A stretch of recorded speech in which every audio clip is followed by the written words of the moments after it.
CM చంద్రబాబుకు సుప్రీంకోర్టులో ఊరట లభించింది. స్కిల్ కేసులో బెయిల్ రద్దు చేయాలని గత ప్రభుత్వం దాఖలు చేసిన పిటిషన్ను జస్టిస్ బేలా ఎం త్రివేది ధర్మాసనం కొట్టివేసింది. ఈ కేసులో ఇప్పటికే ఛార్జ్షీట్ ఫైల్ చేశారని రాష్ట్ర ప్రభుత్వం తరఫు న్యాయవాది ముకుల్ రోహత్గి తెలిపారు. ఛార్జ్షీట్ దాఖలు చేసినందున బెయిల్ రద్దు పిటిషన్లు జోక్యం చేసుకోవాల్సిన అవసరం లేదని జస్టిస్ బేలా ఎం త్రివేది వెల్లడించారు.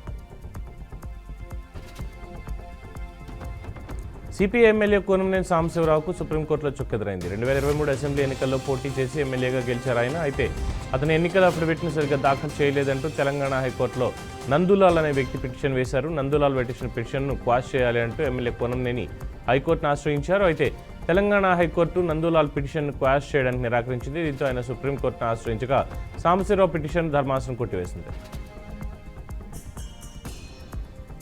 మోహన్ బాబు యూనివర్సిటీ దగ్గర హైడ్రామా నెలకొంది. తన తాత నాయనమ్మలకు నివాళి అర్పించేందుకు వచ్చిన మంచు మనోజ్ దంపతులను పోలీసులు అడ్డుకున్నారు. కోర్టు ఉత్తర్వుల దృష్ట్యా అనుమతించలేమని తెలిపారు. అవ్వ తాత సమాధుల వద్దకు అనుమతించరా అంటూ మనోజ్ ప్రశ్నించారు. గేట్లు తీయాలి అంటూ గట్టిగా కేకలు వేశారు. యూనివర్సిటీ లోపలికి వెళ్లనీయకపోవడంతో మోహన్ బాబు బౌన్సర్లతో మనోజ్ బౌన్సర్లు గొడవపడ్డారు. ఇరు వర్గాల బౌన్సర్లు పరస్పరం దాడులు చేసుకున్నారు. ఈ క్రమంలో పోలీసులు లాఠీచార్జ్ చేసి పరిస్థితిని అదుపులోకి తీసుకొచ్చారు.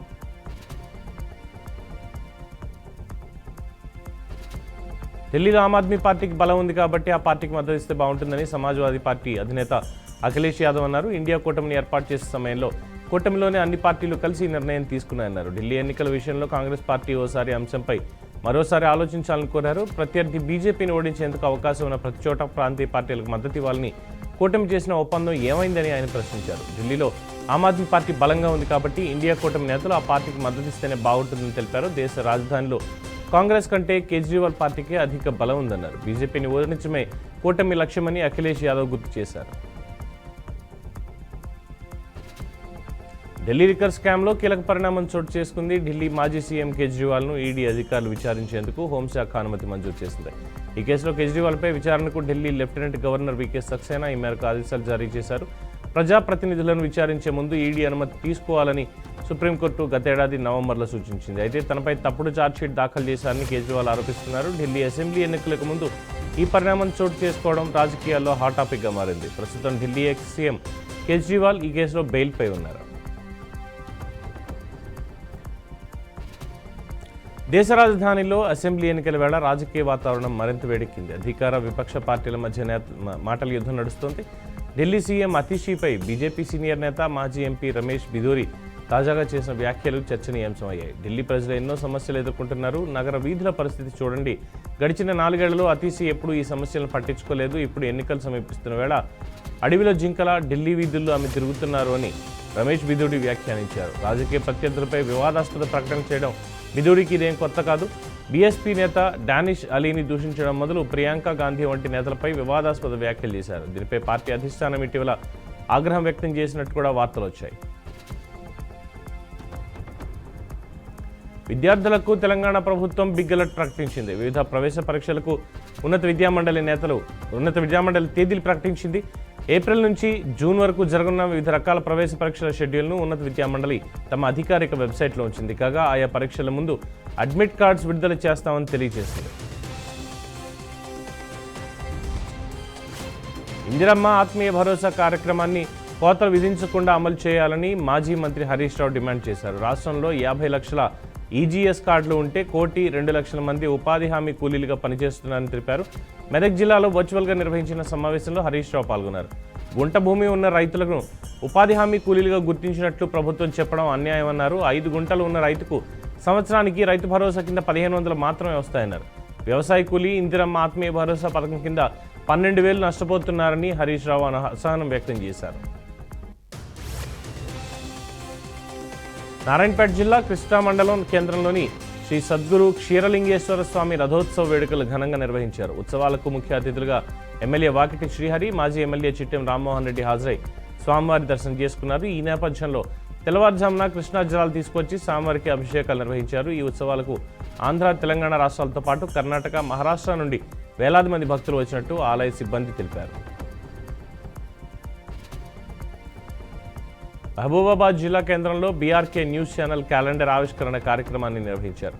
ఈ కార్యక్రమానికి ముఖ్య అతిథిగా ఎమ్మెల్యే మురళీ నాయక్ హాజరై క్యాలెండర్ను ఆవిష్కరించారు. ఈ నేపథ్యంలో ప్రతి అక్షరం ప్రజల పక్షం అనే నినాదంతో ప్రజల గొంతుకను వినిపించే ఛానల్ బీఆర్కే న్యూస్ ఛానల్ అని మురళీ నాయక్ తెలిపారు. నంద్యాల జిల్లా మహానందిలో శ్రీ కామేశ్వరి మహానందీశ్వర స్వామి ఆలయంలో ప్రత్యేక పూజలు నిర్వహించారు. ఈ నేపథ్యంలో స్వామివార్లకు పీఠార్చనలు, సంక్రమణాభిషేకం, ఖడ్గమాలార్చన వంటి కార్యక్రమాలు జరిపించారు. క్షేత్రంలో హరిదాసు కీర్తనలు, గంగిరెద్దుల ఆటలతో భక్తులకు చక్కటి వాతావరణాన్ని ఏర్పాటు చేసినట్లు ఆలయ కార్యనిర్వహణాధికారి శ్రీనివాసరెడ్డి తెలిపారు. ఎన్టీఆర్ జిల్లా నందిగామ మండలంలో దారుణం జరిగింది. చింతల నాగేంద్ర అను మహిళను అదే గ్రామానికి చెందిన హనుమంతరావు హత్య చేసినట్టు పోలీసులు గుర్తించారు. గత కొన్ని రోజులుగా సహజీవనం చేస్తున్నట్టు తెలిపారు. ఇద్దరు వాగ్వాదం జరగడంతో నాగేంద్ర గొంతులను హత్య చేసినట్టుగా విచారణలో తెలియదని పేర్కొన్నారు. ఈ మేరకు కేసు నమోదు చేసి దర్యాప్తు చేస్తున్నట్టుగా పోలీసులు వెల్లడించారు. ఆదిలాబాద్ జిల్లా బేలా మండలంలో బీఆర్ఎస్ నాయకుల నిరసన ఉద్రిక్తతకు దారితీసింది. రైతులందరికీ రుణమాఫీ చేపట్టాలని డిమాండ్ చేస్తూ మాజీ మంత్రి జోగురామన్ ఆధ్వర్యంలో నాయకులు రాస్తారోకో నిర్వహించారు. ఈ సమీపంలో సీఎం రేవంత్ రెడ్డి చిత్రపటాన్ని దగ్ధం చేయడానికి ప్రయత్నించడంతో బీఆర్ఎస్ నాయకులను పోలీసులు అడ్డుకున్నారు. దీంతో పోలీసులకు నాయకులకు మధ్య తోపులాట చోటు చేసుకుంది. అనంతరం పోలీసులకు నాయకులను అరెస్ట్ చేసి పోలీస్ స్టేషన్కి తరలించారు. గుంటూరు జిల్లాలో మానసిక ఒత్తిడితో ఓ వ్యక్తి ఆత్మహత్యకు పాల్పడ్డాడు. గత 2 నెలలుగా మానసికంగా డిస్టర్బ్ అయ్యాడని కుటుంబ సభ్యులు తెలిపారు. బృందావన్ గార్డెన్స్లో ఉన్న అపార్ట్మెంట్స్పై నుంచి దూకి మృతుడు ఆత్మహత్యకు పాల్పడినట్టు పేర్కొన్నారు. సమాచారం అందుకున్న పోలీసులు సంఘటనా స్థలానికి చేరుకుని కేసు నమోదు చేశారు. పోస్టుమార్టం నిమిత్తం మృతదేహాన్ని స్థానిక ప్రభుత్వ ఆసుపత్రికి తరలించారు. సీసీ ఫుటేజ్ ఆధారంగా కేసు దర్యాప్తు చేస్తున్నట్లుగా పోలీసులు ఈ సందర్భంగా వెల్లడించారు. కాకినాడ జిల్లా పిఠాపురం నియోజకవర్గంలో మాల మహాగర్జన అధ్యక్షులు లాజర్బాబు సమావేశం నిర్వహించారు. అగ్రహారం సెంటర్లో కొందరు వ్యక్తులు గంజాయి అమ్ముతూ స్థానిక పిల్లలను పాడు చేస్తున్నారని తెలిపారు. వెంటనే పోలీసులు వారిపై కఠిన చర్యలు తీసుకోవాలని కోరారు. నియోజకవర్గంలో ఎలాంటి అసంఘటిత కార్యక్రమాలు జరగకుండా పోలీసులు జాగ్రత్తలు చేపట్టాలని ఆయన సూచించారు. శ్రీ సత్యసాయి జిల్లా పెనుగొండలోని వైఎస్ఆర్ సర్కిల్ వద్ద ఏర్పాటు చేసిన మాజీ సీఎం జగన్ ఫ్లెక్సీని టీడీపీ కార్యకర్తలు చించేశారని ఎంపీపీ వెంకటనారాయణ రెడ్డి ఆరోపించారు. కూటమి ప్రభుత్వం కక్ష సాధింపు రాజకీయాలు చేస్తోందని విమర్శించారు. ఈ మేరకు స్థానిక పోలీస్ స్టేషన్లో టీడీపీ కార్యకర్తలపై ఫిర్యాదు చేసినట్లు ఆయన తెలిపారు. వారిపై కఠిన చర్యలు తీసుకోవాలని ఆయన డిమాండ్ చేస్తున్నారు. అనకాపల్లి జిల్లా శంకరం గ్రామంలో బొజ్జనకొండపై తీర్థ మహోత్సవం ఘనంగా నిర్వహించారు. ఈ కార్యక్రమానికి ముఖ్య అతిథిగా జనసేన నియోజకవర్గ ఇన్ఛార్జ్ పీలా గోవింద సత్యనారాయణ హాజరయ్యారు. దీనిలో భాగంగా యువకులకు గాలిపటాల పోటీలు నిర్వహించారు. అనంతరం పోటీలో గెలిచిన యువకులకు బహుమతులు అందజేసినట్టుగా ఆయన తెలియజేశారు. అనకాపల్లి జిల్లా కేంద్రంలోని దాడి institute of engineering and technology కళాశాలలో సంక్రాంతి వేడుకలు ఘనంగా నిర్వహించారు. ఈ వేడుకలకు ముఖ్య అతిథిగా ఎంపీ సీఎం రమేష్ దంపతులు హాజరయ్యారు. కళాశాల చైర్మన్ దాడి రత్నాకర్ సీఎం రమేష్ దంపతులకు ఘన స్వాగతం పలికారు. కళాశాలలోని గోమాతలకు రమేష్ దంపతులకు పూజ కార్యక్రమం నిర్వహించారు. అనంతరం సహపంక్తి భోజనాలు చేసి విద్యార్థుల ఆటపాటలతో ఆనందంగా గడిపారు. గాలిపటాలు ఎగురవేస్తూ భవనంపై నుండి పడి బాలుడు మృతి చెందిన ఘటన నిర్మల్ జిల్లా కేంద్రంలో చోటు చేసుకుంది. పట్టణంలోని గుల్జార్ మార్కెట్కు చెందిన మహమ్మద్ హజీఫ్ భవనంపై గాలిపటాలు ఎగురవేస్తుండగా కాలు జారి ప్రమాదవశాత్తు కింద పడిపోయాడు. తలకు బలమైన గాయం కావడంతో స్థానికులు వెంటనే చికిత్స కోసం జిల్లా కేంద్రంలోని ప్రభుత్వ జనరల్ ఆసుపత్రికి తరలించారు. పరిశీలించిన వైద్యులు అప్పటికే మృతి చెందినట్టు నిర్ధారించారు. సమాచారం తెలుసుకున్న పట్టణ సీఐ ప్రవీణ్ కుమార్ ఘటనా స్థలానికి చేరుకొని వివరాలు సేకరించినట్టుగా స్థానికులు తెలిపారు. నిజామాబాద్కు పసుపు బోర్డును తీసుకురావడం పట్ల ఎంపీ అరవింద్కు విద్యార్థిని వినూత్నంగా కృతజ్ఞతలు తెలిపింది. నిజామాబాద్ పట్టణంలోని బోర్గాం పీకి చెందిన చిన్నకరి భవానీ కోటగల్లీలోని ప్రభుత్వ జూనియర్ కళాశాలలో ఇంటర్ 2వ సంవత్సరం చదువుతోంది. స్థానిక బీజేపీ నాయకుడు యాదాల నరేష్ ఇంట్లో ప్రధాని మోదీ, ఎంపీ అరవింద్ చిత్రపటాలను ముగ్గులో వేసి ధన్యవాదాలు తెలిపింది. అయితే దానితో పాటు వీరిద్దరిని ప్రజలు ఎప్పటికీ గుర్తుంచుకుంటారని ముగ్గులో రాసుకొచ్చింది.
సంగారెడ్డి జిల్లా సదాశివపేటలో శ్రీ అయ్యప్ప స్వామివారి స్వర్ణాభరణాల ఊరేగింపు కార్యక్రమాన్ని ఘనంగా నిర్వహించారు. ముఖ్య అతిథిగా ఎమ్మెల్యే చింతా ప్రభాకర్, మాజీ ఎమ్మెల్యే జగ్గారెడ్డి హాజరయ్యారు.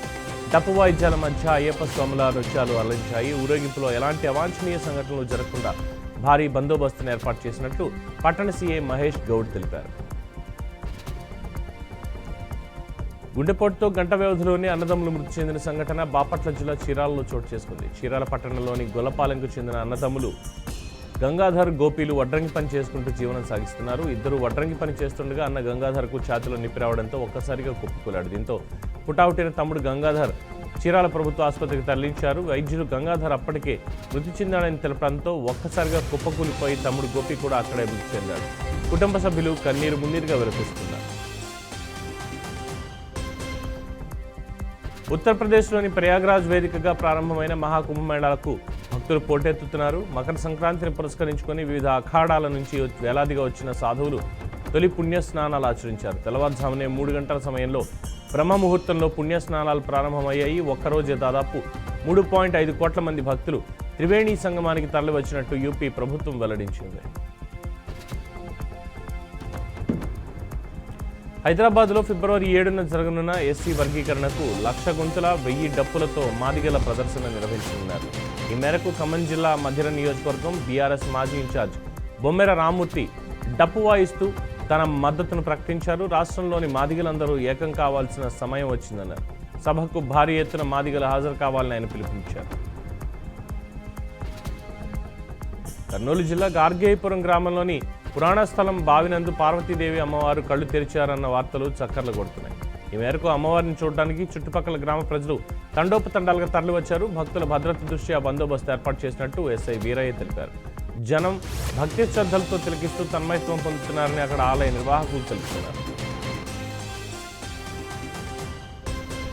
సత్యసాయి జిల్లా పెనుగొండ మండలం మునిమడుగు గ్రామంలో అమానుష ఘటన వెలుగు చూసింది. మహిళ జుట్టు కత్తిరించి వివస్త్రను చేసి కొందరు వ్యక్తులు దాడికి పాల్పడి పైశాచికంగా ప్రవర్తించారు. ప్రేమ జంటకు సహకరించింది అన్న అనుమానంతో కొందరు ఈ దుశ్చర్యకు పాల్పడ్డారు. బాధితురాలి బంధువులు ఇచ్చిన ఫిర్యాదు మేరకు కేసు నమోదు చేసి దర్యాప్తు చేస్తున్నట్టుగా పోలీసులు తెలిపారు.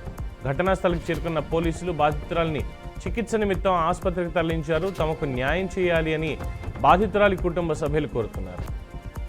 పల్నాడు జిల్లా అచ్చంపేట మండలం చామారు గ్రామంలో విషాద ఘటన చోటు చేసుకుంది. తండ్రి అంత్యక్రియల అనంతరం నిల్వ ఉంచిన మద్యం సేవించిన బావమరుదులు ఇద్దరు మృతి చెందారు. మద్యం సేవించిన అనంతరం వాంతులు విరోచనాలై మృతి చెందినట్టు కుటుంబ సభ్యులు తెలిపారు. ఈ మేరకు కేసు నమోదు చేస్తున్నట్టు పోలీసులు తెలిపారు. పేద ప్రజల సంక్షేమానికి ముఖ్యమంత్రి సహాయ నిధి ఎంతగానో తోడ్పడుతుందని నంద్యాల ఎంపీ బైరెడ్డి శబరి అన్నారు. నంద్యాల జిల్లా కల్లూరులోని ఎంపీ నివాసంలో సీఎంఆర్ఎఫ్ చెక్కులను ఎంపీ బాధితులకు అందజేశారు. చాలా మంది నిరుపేదలు ఆసుపత్రుల పాలై ఆర్థికంగా ఎంతో ఇబ్బంది పడుతున్న వారికి సీఎం రిలీఫ్ ఫండ్ ఎంతగానో ఉపయోగపడుతుందని తెలిపారు. ముఖ్యమంత్రి నారా చంద్రబాబు నాయుడు ఏ కుటుంబంలో కష్టం ఎదురైతే ఆ కుటుంబానికి పెద్ద కొడుకుగా ఆదుకుంటానని మాట ఇచ్చి ఆ మాటను నిలబెట్టుకుంటున్నారని ఎంపీ హర్షం వ్యక్తం చేశారు. 2 ద్విచక్ర వాహనాలు ఎదురెదురుగా ఢీకొన్న ఘటన నంద్యాల జిల్లా ఆళ్లగడ్డ మండలం హరిహరం గ్రామంలో సమీపంలో చోటు చేసుకుంది. ఈ ఘటనలో 4గురికి తీవ్ర గాయాలు కాగా స్థానికులు ఆసుపత్రికి తరలించారు. ఈ మేరకు పోలీసులు కేసు నమోదు చేసుకుని దర్యాప్తు చేస్తున్నారు. గాయపడిన వారిలో 2 కానిస్టేబుల్స్ కూడా ఉన్నట్లు పోలీసులు పేర్కొన్నారు. నల్గొండ జిల్లా గుర్రంపోడు మండలం ప్రభుత్వ ఆసుపత్రిని జిల్లా కలెక్టర్ ఇలా త్రిపాఠి ఆకస్మికంగా తనిఖీ చేశారు. రోగులతో మాట్లాడి వారి సమస్యలను అడిగి తెలుసుకున్నారు. ఆసుపత్రి గదులను పరిసరాలను పరిశీలించారు. అనంతరం డాక్టర్ల రిజిస్టర్లను పరిశీలించారు. తదనంతరం విధులకు గైర్హాజరున్న 8 మంది సిబ్బందిని సస్పెండ్ చేస్తున్నట్టుగా ఆమె తెలిపారు. విధుల పట్ల నిర్లక్ష్యం వహిస్తే ఉపేక్షించేది లేదని ఆమెకు సిబ్బందికి హెచ్చరించారు. ప్రకాశం జిల్లా చేమకుర్తి మండలం పల్లమల్లి గ్రామంలో సినీ నటుడు జబర్దస్త్ హైపర్ ఆది సందడి చేశారు. బీఆర్కే న్యూస్ క్యాలెండర్ను ఆది ఆవిష్కరించారు. జిల్లా ప్రజలకు బీఆర్కే న్యూస్ యాజమాన్యానికి సంక్రాంతి శుభాకాంక్షలు తెలియజేశారు. ఆది సంక్రాంతి పండుగను పురస్కరించుకుని సొంతూళ్లకు వెళ్లిన హైదరాబాద్ వాసులు తిరుగు పయనమయ్యారు. క్రమంలో ఆంధ్రప్రదేశ్ నుంచి హైదరాబాద్కు వస్తున్న వాహనాల సంఖ్య క్రమంగా పెరుగుతోంది. యాదాద్రి జిల్లా పరిధిలోని పంతంగి టోల్ ప్లాజా వద్దకు భారీగా వాహనాలు చేరుకుంటున్నాయి. పంతంగి టోల్ ప్లాజాలోని 12 టోల్ బూతుల ద్వారా ఏపీ నుంచి తెలంగాణ వైపు వాహనాలను అనుమతిస్తున్నారు. కిలోమీటర్ల మేర వాహనాలు బారులు తిరగడంతో నెమ్మదిగా ముందుకు కదులుతున్నాయి. ట్రాఫిక్ అంతరాయం లేకుండా పోలీసులు ముందస్తు ఏర్పాట్లు చేశారు.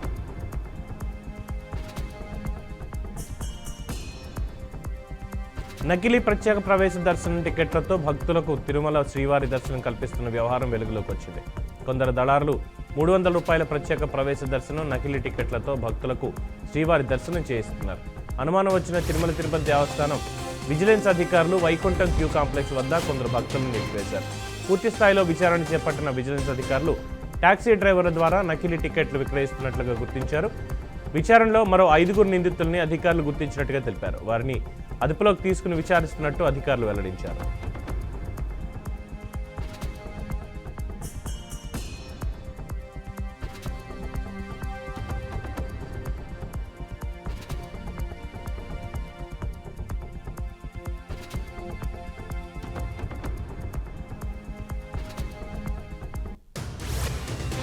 పశ్చిమ గోదావరి జిల్లా పాలకొల్లులో నిర్మించిన రోడ్లు, గోకులం షెడ్డును మంత్రి నిమ్మల రామానాయుడు ప్రారంభించారు. పాడి రైతులను ప్రోత్సహించేందుకు మినీ గోకులం పునరుద్ధరించినట్లుగా ఆయన చెప్పారు. గత వైసీపీ ప్రభుత్వం పాడి పరిశ్రమకు తూట్లు పొడిచింది అని విమర్శించారు. లక్షల కోట్ల అప్పు ఉన్న గత ప్రభుత్వం ఎగ్గొట్టిన బిల్లులను సంక్రాంతి కానుకగా చంద్రబాబు విడుదల చేశారని తెలిపారు. బకాయిల విడుదలతో ఫ్రెండ్లీ గవర్నమెంట్ అని నిరూపించామని ఆయన హర్షం వ్యక్తం చేశారు. తెలంగాణ ప్రభుత్వం చేపట్టనున్న 4 కొత్త పథకాల లబ్ధిదారుల ఎంపిక కోసం ఈ నెల 21 నుంచి గ్రామ సభలు నిర్వహించాలని రాష్ట్ర ప్రభుత్వ ప్రధాన కార్యదర్శి శాంతికుమారి కలెక్టర్లను ఆదేశించారు. ఎలాంటి అపోహలకు తావు లేకుండా అర్హులైన లబ్ధిదారులను ఎంపిక చేయాలన్నారు. గ్రామ పంచాయతీలు, పట్టణాలు, నగరాల్లో గ్రామ వార్డు సభలు నిర్వహించాలని తెలిపారు. రైతు భరోసా, ఇందిరమ్మ ఆత్మీయ భరోసా, రేషన్ కార్డుల జారీ, ఇందిరమ్మ ఇళ్ల పథకాల లబ్ధిదారులకు ఎంపికపై జిల్లా కలెక్టర్లతో ఆవిడ మాట్లాడారు. రైతు భరోసా కోసం భూముల వివరాలను రెవెన్యూ శాఖ ద్వారా వ్యవసాయ శాఖకు పంపించినట్టుగా ఆమె సూచించారు. రాష్ట్రానికి మంత్రి అయినా తాను ఒక రైతుని అని మరోసారి నిరూపించారు ఏపీ జలవనరుల శాఖ మంత్రి నిమ్మల రామానాయుడు. ఓవైపు మంత్రిగా తీరిక లేకుండా గడిపే మంత్రి సంక్రాంతి వేళ రైతుగా మారారు. పండుగ రోజున కొంత తీరిక సమయం దొరకడంతో సొంతూరు ఆగర్తిపాలెంలోని తన పొలంలో పురుగుల మందు స్ప్రే చేస్తూ కనిపించారు. మంత్రి పదవి చేపట్టినా వ్యవసాయ పనులు చేయడం తనకు ఎప్పుడూ ఇష్టమేనని మంత్రి చెప్పారు. పొలంలోకి దిగి పనులు చేసుకోవడం నిజమైన సంతృప్తిని, ఆనందాన్ని ఇచ్చిందన్నారు. రైతులందరూ పాడి పంటలతో సుఖ సంతోషాలతో సుభిక్షంగా ఉండాలని మంత్రి ఆకాంక్షించారు.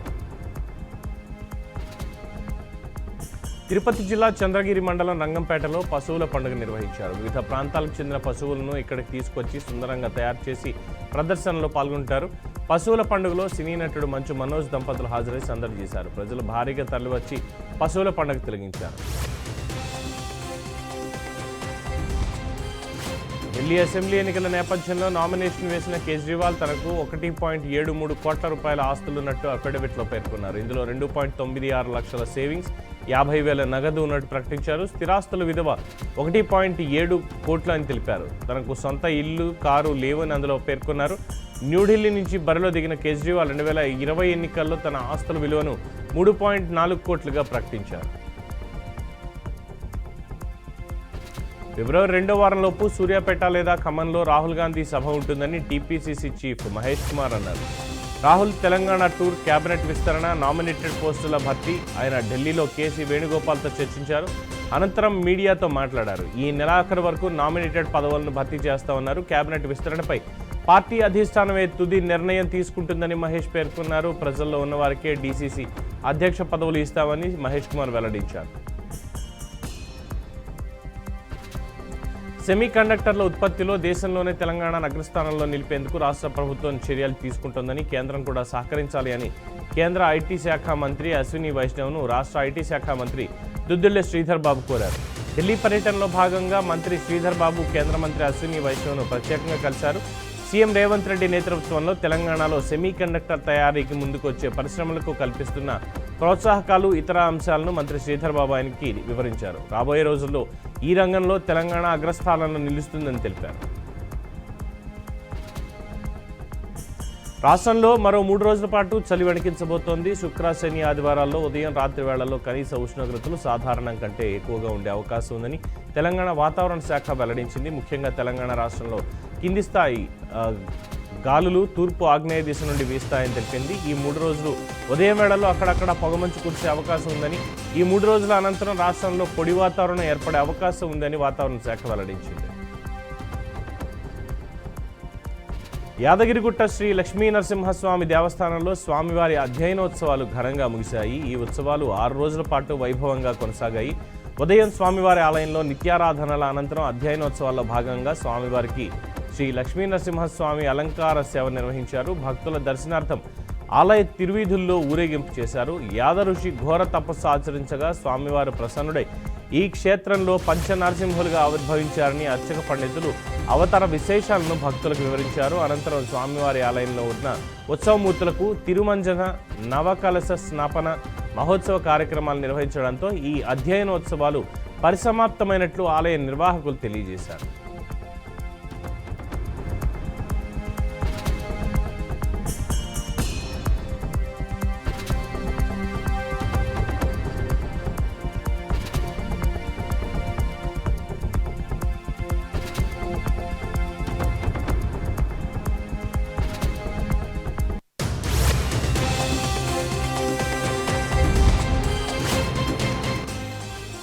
ఇటీవల లోక్సభ ఎన్నికల ఫలితాలపై మెటా సీఈఓ మార్క్ జకర్బర్గ్ చేసిన వ్యాఖ్యలు తీవ్ర దుమారం రేపాయి. దీంతో పార్లమెంటరీ స్టాండింగ్ కమిటీ ఆయనపై చర్యలకు సిద్ధమైంది. ఈ క్రమంలోనే మెటా స్పందిస్తూ భారత ప్రభుత్వానికి క్షమాపణలు తెలియజేసింది. అనుకోకుండా జరిగిన పొరపాటును క్షమించాలని కోరింది. జకర్బర్గ్ వ్యాఖ్యలను ఖండిస్తూ కేంద్ర మంత్రి అశ్విని వైష్ణవ్ చేసిన పోస్టుకు Meta India vice president Shivanand Thukral స్పందించారు. 2024లో జరిగిన ఎన్నికల్లో అధికారంలో ఉన్న పార్టీలు మళ్లీ విజయం సాధించలేదంటూ మార్క్ చేసిన వాదన చాలా దేశాల్లో నిజమే, కానీ భారత్లో మాత్రం కాదన్నారు. అనుకోకుండా జరిగిన ఈ పొరపాటుకు క్షమాపణలు తెలియజేస్తున్నామని తెలిపారు. మెటాకు భారత్ అతి ముఖ్యమైన భాగస్వామి అని పేర్కొన్నారు. ఈ దేశ సృజనాత్మక భవిష్యత్తులో మేము కీలక పాత్ర పోషించేందుకు ఎదురు చూస్తున్నామని ఆయన ఎక్స్లో పోస్ట్ చేశారు. ఇజ్రాయెల్ హమాస్ మధ్య కాల్పుల విరమణకు ఎట్టకేలకు అంగీకారం కుదిరింది. 2023 అక్టోబర్ 3న ఇజ్రాయెల్పై అనూహ్య దాడితో హమాస్ ఈ యుద్ధానికి తెరలేపింది. ఈ దాడిలో 1200 మందికి పైగా పౌరులు ఇజ్రాయెల్ కోల్పోయింది. దీంతో ఆగ్రహించిన ఇజ్రాయెల్ తమ సైన్యాన్ని గాజాలోకి పంపి ప్రతీకార దాడులకు దిగింది. ఇప్పటి వరకు 46,000 మందికి పైగా పాలస్తీనీయులు మరణించగా సుమారు 1,00,000 మందికి పైగా గాయపడ్డారని అధికారులు తెలిపారు. గాజాలో శాంతి స్థాపనకు ఇరు దేశాలు అంగీకారానికి వచ్చాయి. ఖతార్ మధ్యవర్తిత్వంతో బందీల విడుదలకు సంబంధించి ఇజ్రాయెల్ హమాస్ ఒప్పందానికి వచ్చాయి. యుద్ధం ముగింపునకు అమెరికా, ఈజిప్ట్ కూడా తీవ్రంగా కృషి చేశాయి. ఛత్తీస్గఢ్లో చర్చనీయాంశమైన లిక్కర్ స్కామ్లో రాష్ట్ర మాజీ ఎక్సైజ్ మంత్రి, ప్రస్తుత కాంగ్రెస్ ఎమ్మెల్యే కవాసి లఖ్మాను ఎన్ఫోర్స్మెంట్ అధికారులు అరెస్ట్ చేశారు.